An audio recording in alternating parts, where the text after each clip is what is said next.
Nutrition के तमाम viewers को मेरा बहुत बहुत सलाम।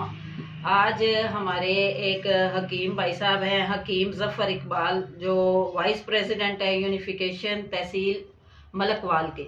तो इनका फ़ोन नंबर पहले नोट कर लें, 0348 40 78 630।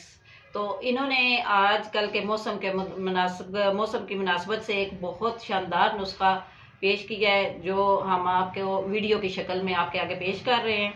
तो ये नुस्खा आप नोट कर लें।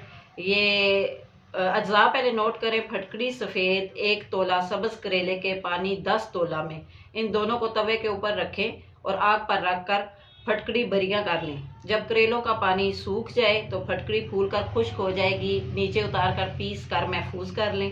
इसकी मिकदार खुराक जो है वो 500 मिलीग्राम से 1 ग्राम तक दिन में 3 से 4 बार भी दे सकते हैं, मर्ज की शिद्दत के हिसाब से।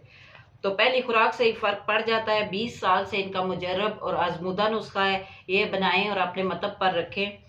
हकीम ज़फ़र इकबाल साहब का बहुत शुक्रिया कि उन्होंने बहुत अच्छा नुस्खा दिया है। अच्छा, इसके फ़वाइद आप नोट करें कि ये सुफरावी खारिश, फोड़े, फिंसियाँ, बदबूदार लिकोरिया, जरियान, सर दर्द, जिस्मानी दर्दें, मलेरिया, बुखार के दौरान होने वाली कपकपी और दर्दों के लिए इंतहाई मुफीद और मुजर्रब नुस्खा है। ये ज़रूर बनाएं और अपने मतब पर रखें। अल्लाह हाफिज़।